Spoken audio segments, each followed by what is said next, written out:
Hi there, it's Brian Sebastian, Movie Reviews and More, Worldwide TV Network, WomenOnTV.tv, iHeartRadio, Spotify, Pandora, Comcast, iTube 247 out of Franklin, Tennessee. And I've been waiting for this show because not only from Canada, Howard Forman, we had just done a previous interview with your cousin, Madeline, who we adore. And it seems like a lot of people are really her. So when it comes to this, all right, so at the age of 21, you go to Muscle Shoals. I don't know how you did that, but ending up there in Alabama, that's hats off. And then you end up working with Mary from Peter, Paul, and Mary.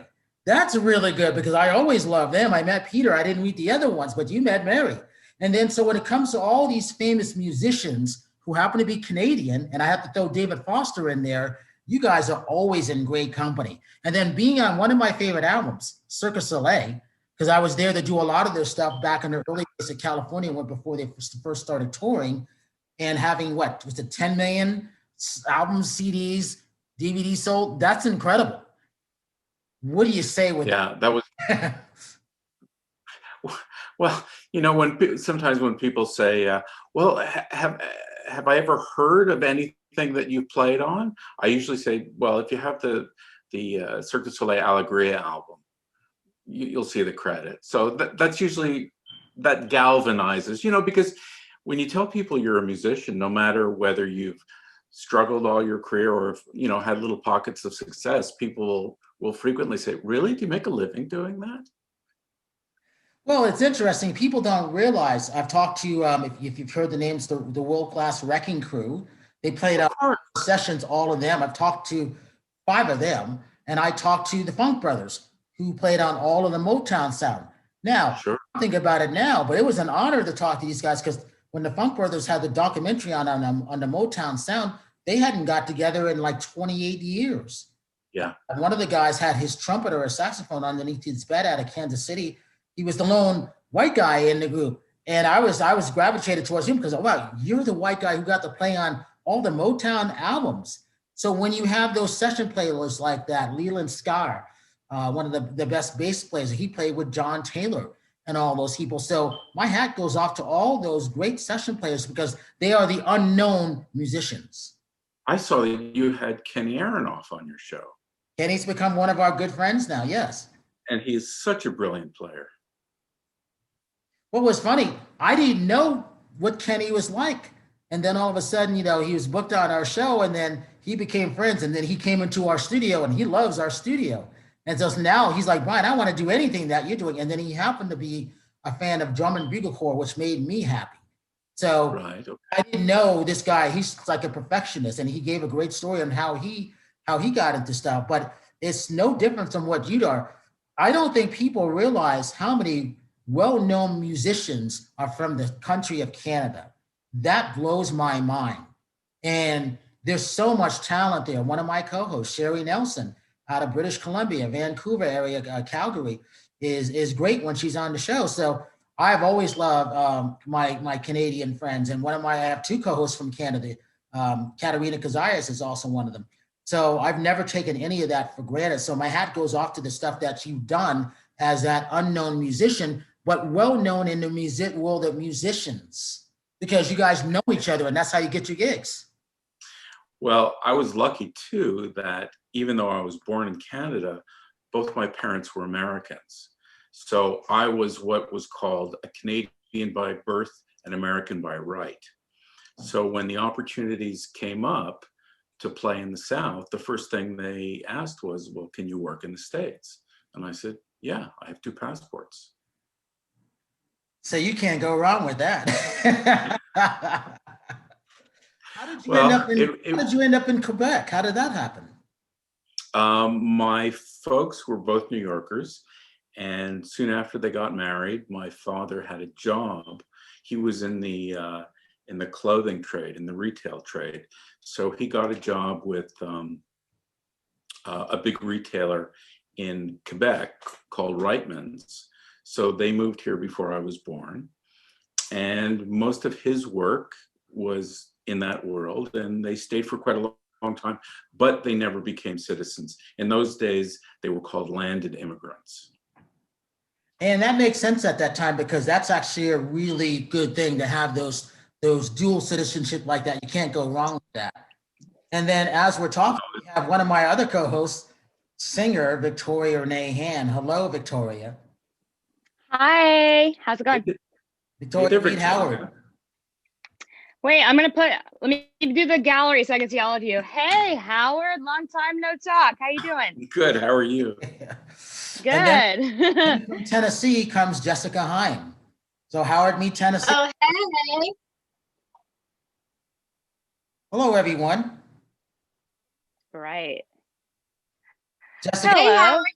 Meet you. Hey, Victoria. Long time no see. How's it going? Yeah. How about you guys? Girlfriend. I'm same here. Same. I love it.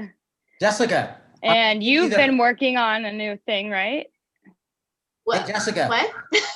Oh, hey, Victoria. Yeah. I'm going to give Jessica the first question for Jessica, go. Okay.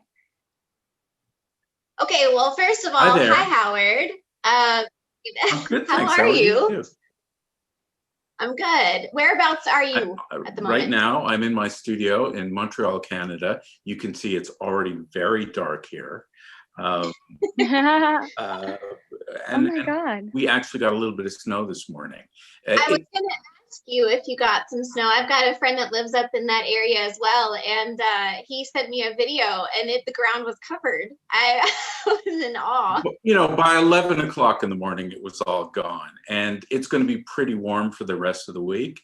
But, you know, traditionally, this is when it starts to get cold here. So I'm in Montreal, and the Paris of the North, and nice to see you. You also, love it. So are you from there originally? Because I know that I was going to ask about your stint in Muscle Shoals, and I thought, how in the world did he end up in Alabama when you're in Montreal? So how did that come about?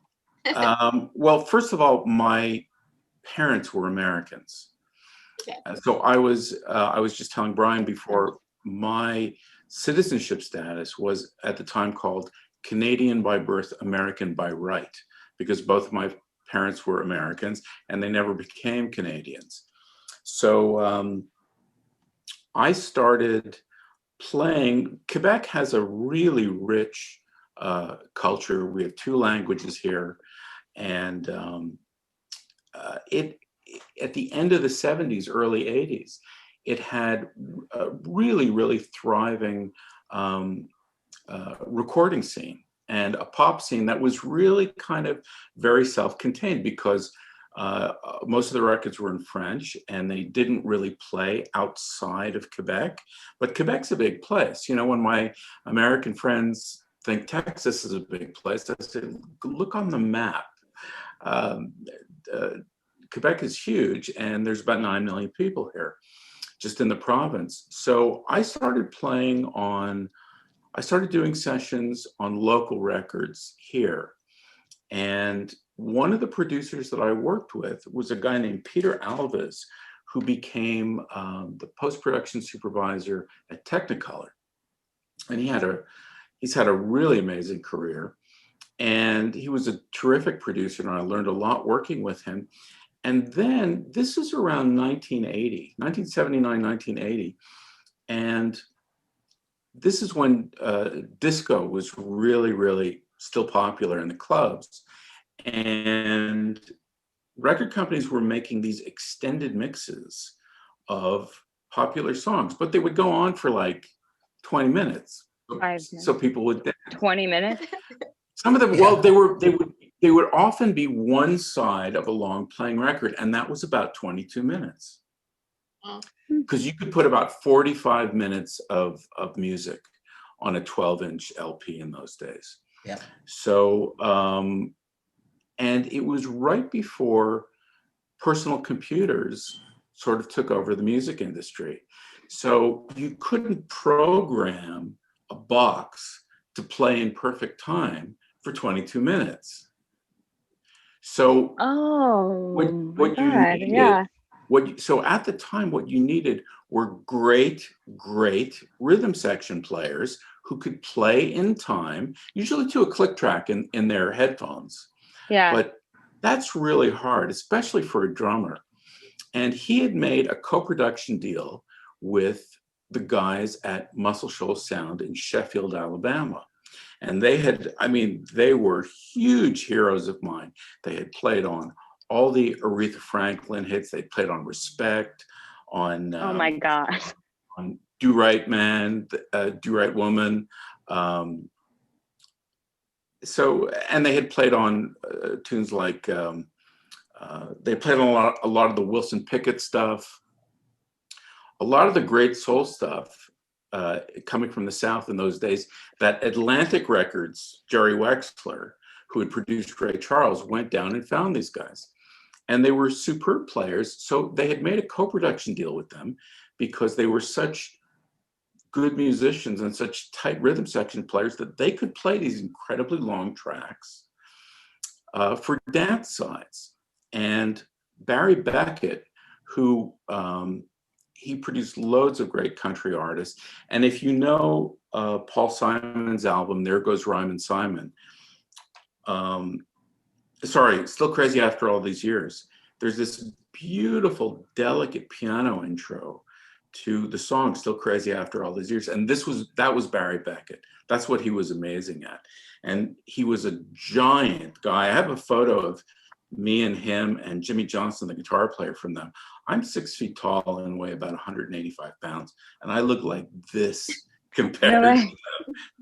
They were big, tough men. Anyway, Barry Beckett was in Quebec. We had a really famous studio just north of the city. It was called Le Studio. And the Police had recorded there, Cat Stevens, the Bee Gees recorded there. There were a lot of great Rush albums recorded there. And he was there producing Wilson Pickett. And this producer that I worked with played him some of the tracks that he was working on. And Barry said, "Who's the guitar player? Can he work in the States?" So I got this call and basically they said, "Can you work in the States?" And I said, "Yeah, I'm an American." And they went, "Okay." And that's how I got to go. So after living a cloistered life as coming from an insular Jewish community in Montreal, all of a sudden I was in Alabama, scared out of my mind because I was session player. Because I was going to play with these guys that I had idolized for years and I had listened to. They played on Chain of Fools. Yeah. So and it's a big record. Jimmy Johnson who was the guitar player down there, was a very, very strong rhythm player. He was a real in-the-pocket rhythm player. And he strung his guitar with incredibly heavy strings. They were like piano wires. And when I saw his guitar in the studio, I said, "Is that the guitar you played on Respect?" And he went, "Yeah, try it." And I picked it up. Oh my God. I was trying to bend the strings. They were so tight. Well, they're so fat. They're so big. They were like piano wires. And so he was incredibly great at that stuff. And I was the young guy who would play really fast and play little screamy solos and stuff. So we worked very well together. And, my biggest concern, I remember thinking about it on the plane down there, was I thought, what do you do when you're in the studio with these legendary players and you make a mistake? That's one thing you don't want to do. You don't want everyone to stop because of you. No. And you guys all had to do it live too, right? Like at the same time? Everyone sat in the room. Everyone didn't have a different track for each player. You guys had to not mess up accumulatively. Ooh, talk about pressure. We were on multi-track tape, but yeah, everyone had their own tracks, but the rhythm section, so a guitar player, a bass player, the drummer, and usually a keyboard player, or maybe two guitar players, would all play at the same time. At the same time. Yikes. And so did you mess up? Sorry. Fortunately, I didn't the first time. The guy who messed up was one of the players from Muscle Shoals, a really famous drummer named Roger Hawkins, who he's a brilliant, brilliant player, and he made a mistake. And I thought, well, now I'm gonna find out what they do when they make a mistake. And most for drummers in the studio, there's microphones all around them, and usually there's a microphone on their snare drum, which is about the height of their lap. And he just leaned down and spoke into his snare drum mic, and he went, "Sorry." And that's it. That's it. And then go again. Yeah. That's amazing. I love that. But also, you acknowledge it, but you don't want to take up anybody else's time, and you move on. So great way to him and not me. No, everyone was thoroughly professional. You got to remember, at the time they were all about 20 years older than I was. Mhm. So I treated them with a lot of respect, and they were real nice to me and just accepted me as another player. And only once did they put me in my place. And we were playing on a Mary Travers session, and I was thrilled to meet her. I had been a big Peter, Paul and Mary fan, and I thought she was so unbelievably beautiful. She was this 6-foot-tall blonde who had an IQ of maybe 200. Wow. She was absolutely brilliant, well-read, well-spoken, and I was very excited to play on her record. And there was quite a large section that was getting together to play on this bed track. So I was in an isolation booth by myself. And when you showed up, everyone had a music stand with that day's music on it and a pencil. So the producer or whomever was leading the session, we would talk down the chart, and sometimes there'd be changes, and you'd write the change in. Oh, we're doing this figure here, or we're changing this chord here. And that day, the first day, there was no pencil on my music stand, and I was all strapped in. I had my guitar on, and I had cables everywhere, and I just kind of said, and everyone's chattering in everyone else's headphones. It's like air traffic control. You can hear all these voices, and I just said, "Could someone get me a pencil?" And all of a sudden, everyone stopped talking, and Barry, who was the leader of the section, said, "Howard had a really good career there for about 2 days, don't you think?" Oh boy. And I went, "I understand. I Okay. get my own pencil." What was the intern? Did you relay it to the intern? Oh man. They were just reminding me Okay. I was a kid and the new guy. But beyond that, That's I was really cute. treated very nicely, and I was very happy and very lucky to be there. Wow. Yeah. That's awesome. And you, That's amazing. did you study music and all that stuff in school so that you were dead on your reading skills and writing and all that fun stuff from early on? Guitar players are notoriously bad at reading music. And No, all of them. yeah, there are a lot of guitar player jokes. You never see people in studios anymore. I can tell you lots of guitar player jokes, but the best one is, how do you get a guitar player to turn down? Put a piece of music in front of them. How? There you I go. love it. No, it's true. It's like nobody really reads music. Yeah. So when They you're have the in chart system. when you're in music school, you find out that the different sections of the orchestra sometimes don't like each other, or that there's a kind of hierarchy to the instruments. I never knew this about classical musicians, but when I started studying in university, a violin player told me this joke. He said, "Do you know why a cello is better than a violin?" I said, "I don't know." He said, "Because it burns longer."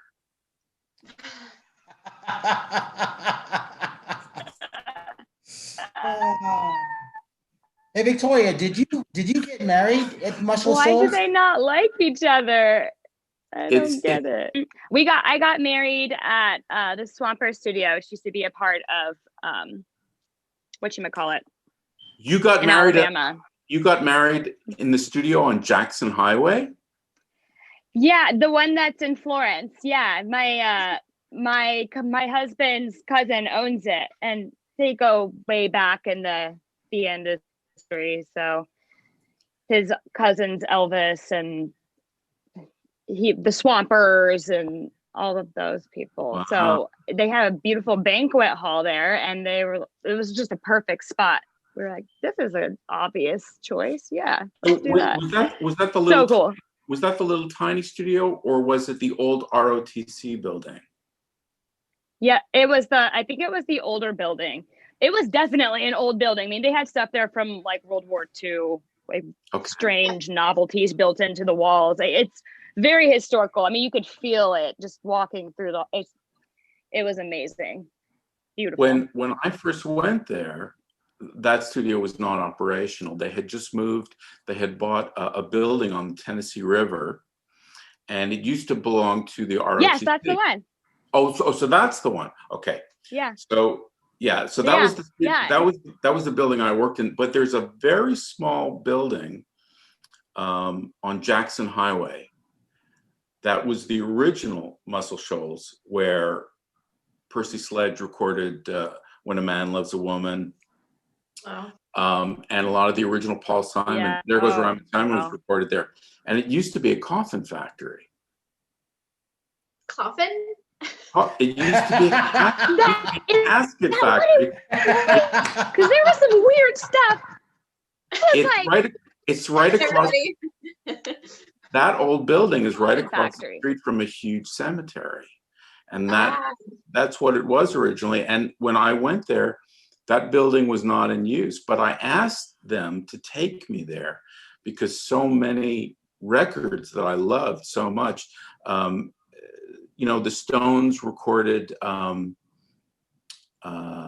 Horses in that room. Yeah.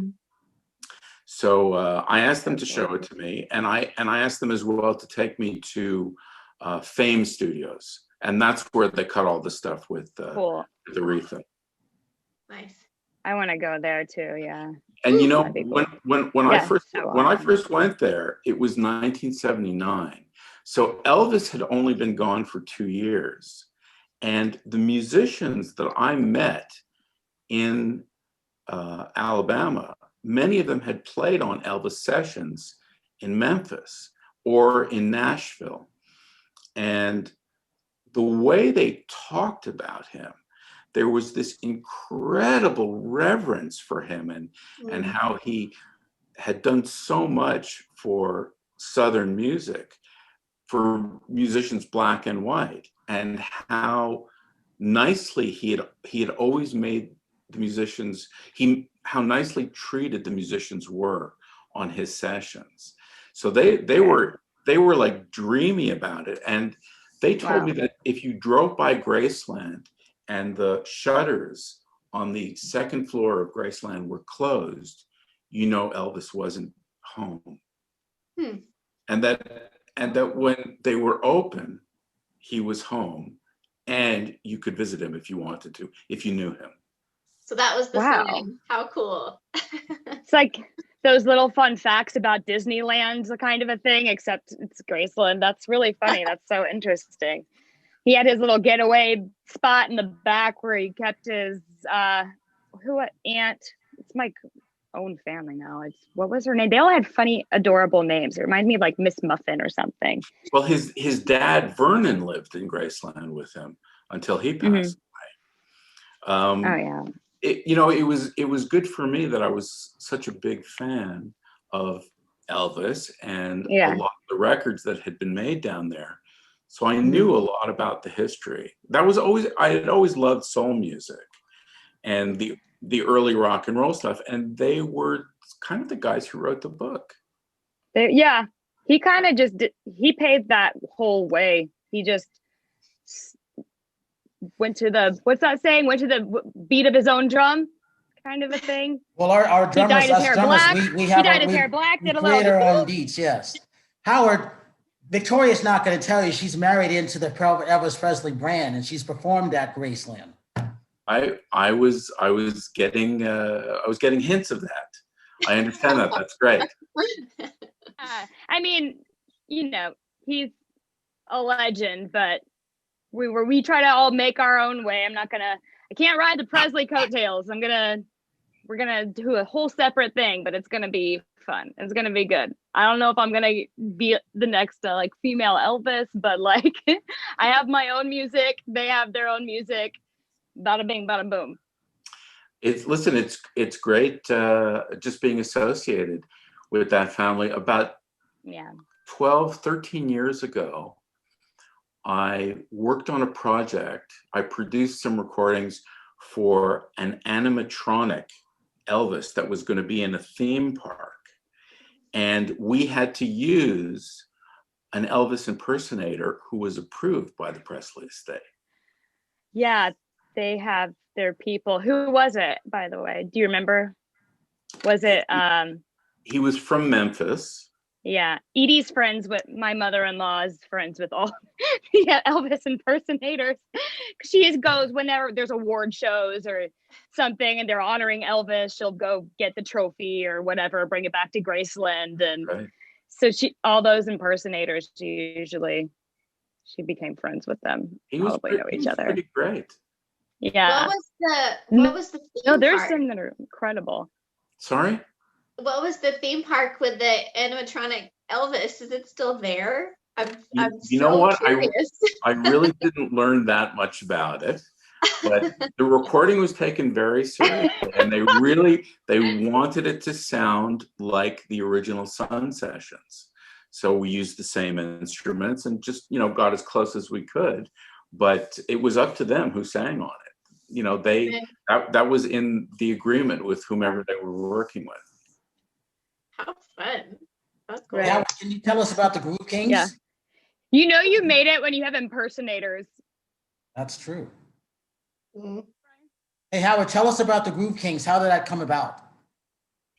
I was working, this is quite a long time ago. I think I met Irene maybe 30 years ago. I was working in a club. Listen, as your other moderators will tell you, the arts is a difficult business. So, I was really successful at the beginning of my career. And I can remember thinking, wow, I'm going to Muscle Shoals. I really dodged a bullet, like, gee, if I'm playing in the clubs when I'm 30, someone better shoot me. But of course things changed.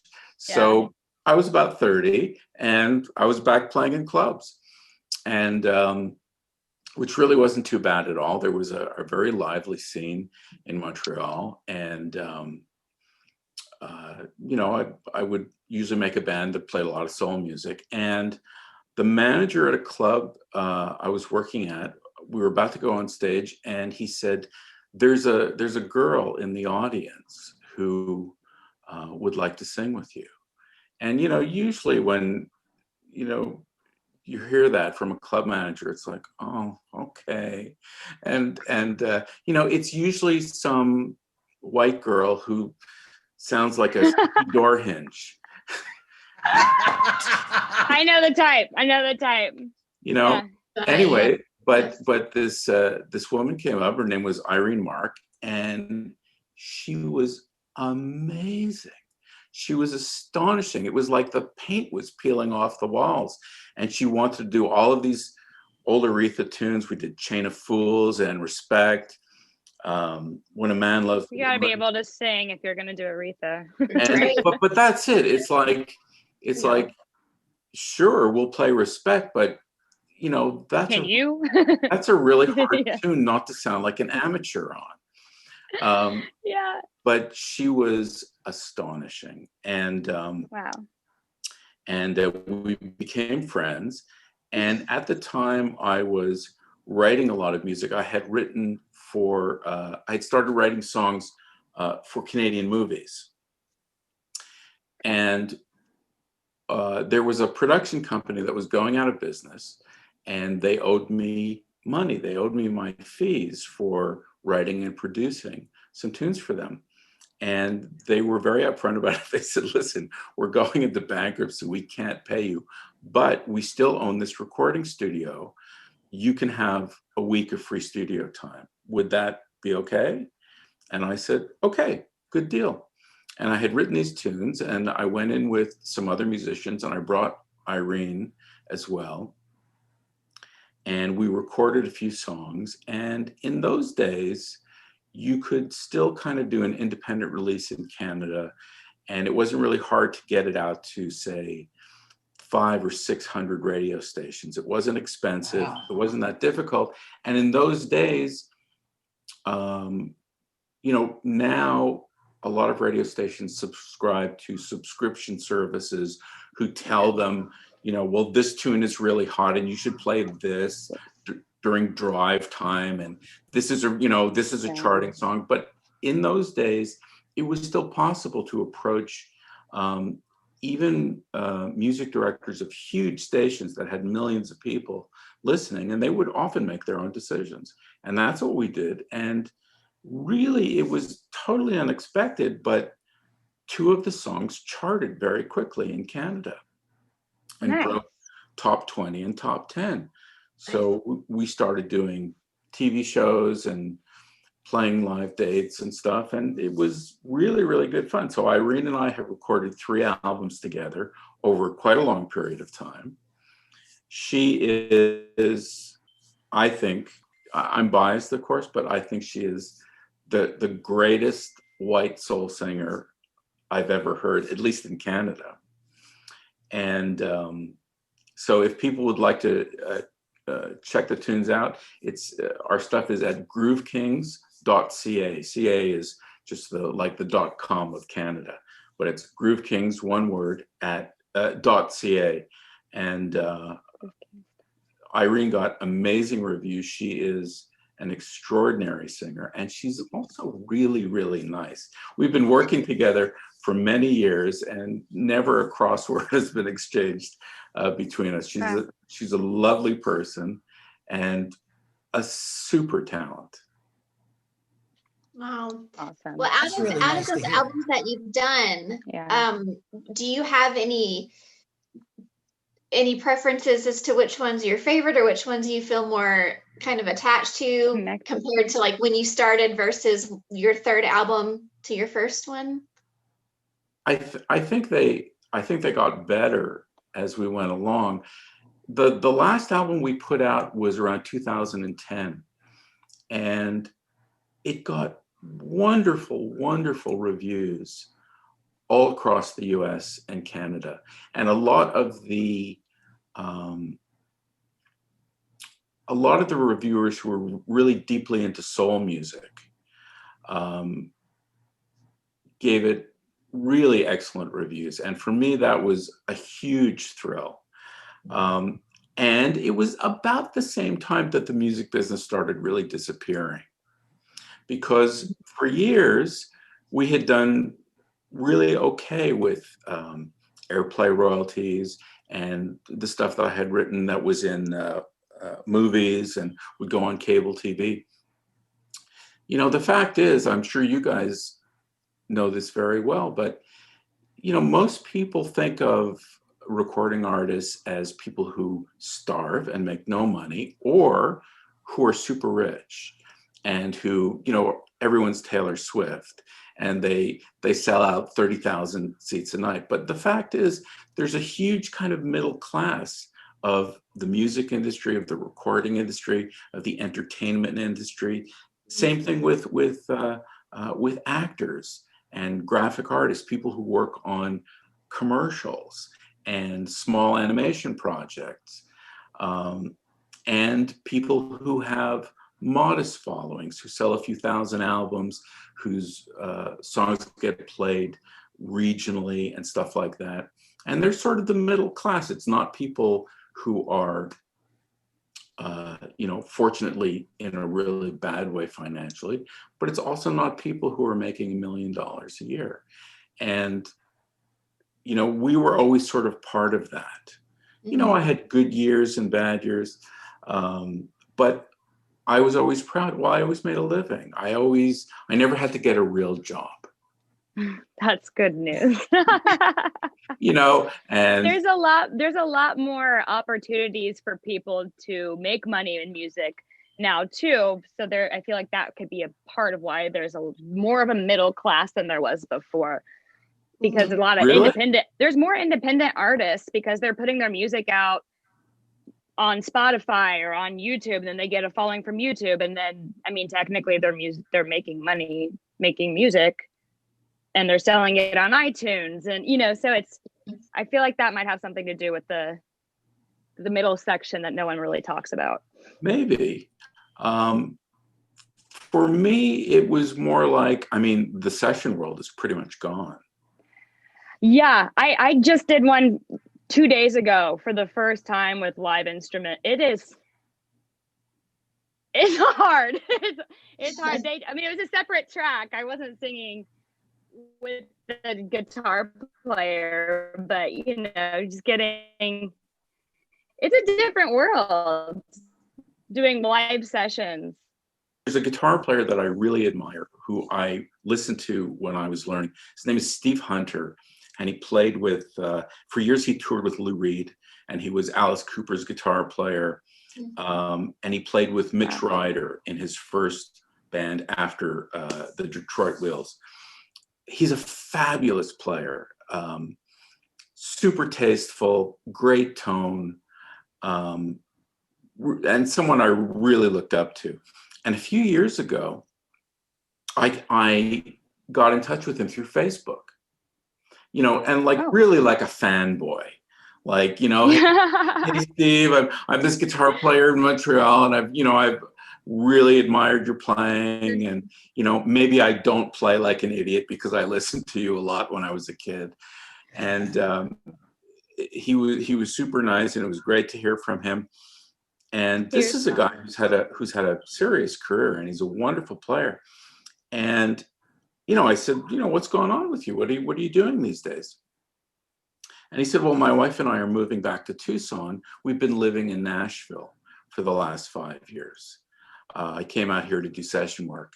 And he said, and after 5 years of never working, we're moving back.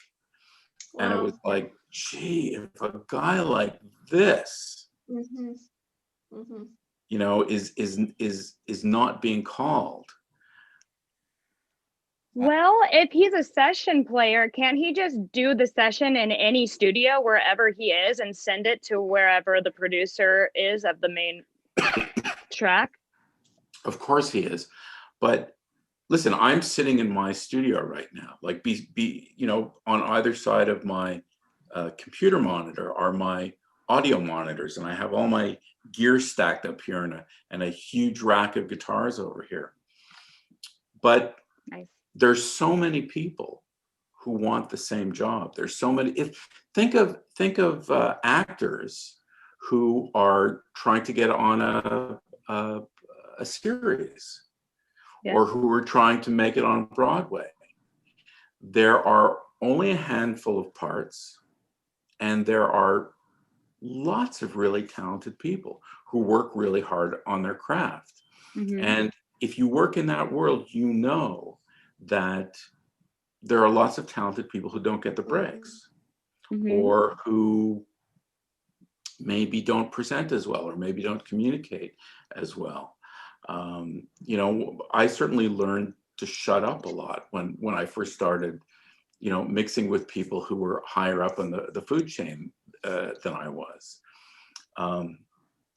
But there are so many great players, and there's only so much work. Now, I certainly do sessions from here, and I have my own Pro Tools set up, and I record tracks and I send them to people, but so are a lot of other people. So, true. You know, the notion that, and look, I'm a capable player, but it's not like I shook the world, you know, and changed everything. You know, there's only a handful of those kind of players. If you go to the symphony orchestra in your city, big or small, there are going to be some great Yeah. players in the orchestra. People who've really worked hard, who practiced like crazy, but it's still kind of show business, and there's the show involved. So so to answer your question, of course, you can cut sessions from anywhere, but you also have to be connected with people, and you play on one session, and Yep. let's face it, a lot of the work in our métier is word of mouth.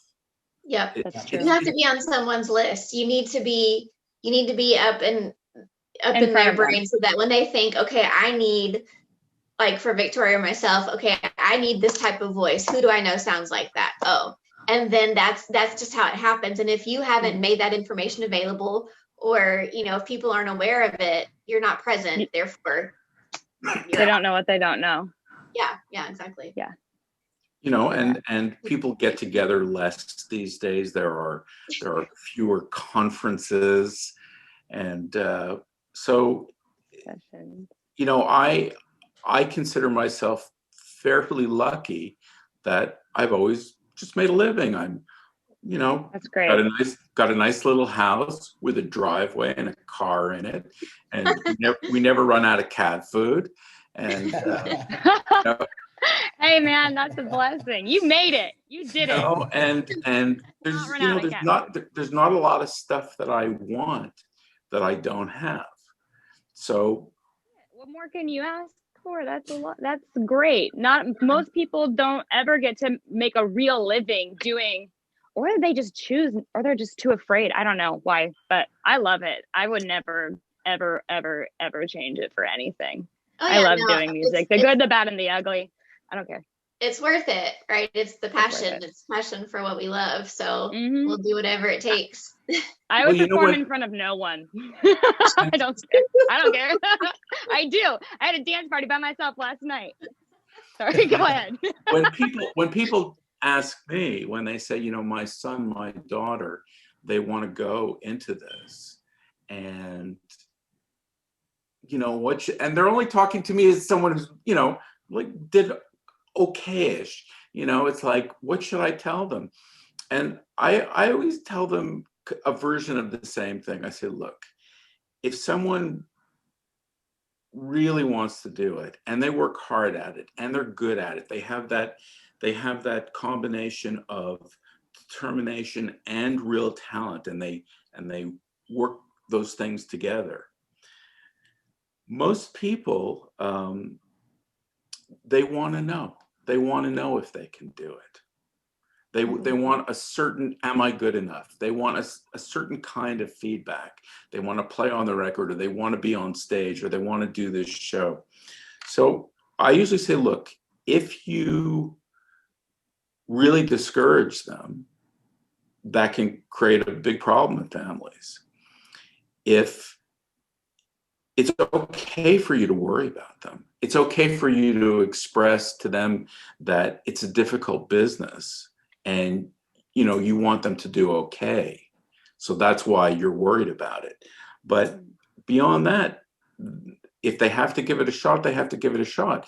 And if they succeed, then and that can mean a lot of different ththings. Right. It doesn't have to mean you're selling out the LA Forum, Madison Square Garden. Yeah. It can mean that if you're an actor, that you're doing voiceovers, that you're doing some TV stuff, that you're doing bit work. I mean, most of the actors that I know who make a good living, they do a lot of different things. And hey, Howard, we got about 50 seconds. Can you give your social media links real quick? Of course. So www.groovekings.ca. Sorry to get all distracted, but it's a really interesting conversation. I know. Part two. So it's groovekings.ca. And really, that's the best place to find us, or Groove Kings on Facebook. And Victoria, give yours real quick. Victoria Renee Hands all the way around. Not all the way around. It's Victoria Renee Hands. Sorry. And Jessica. Jessica. That's a lot of letters. Jessica Heim on Facebook, and then Jessica Heim 7 on Instagram, and Notes for Life, all one word, the number 4 on YouTube. And so I want to thank everybody. Howard,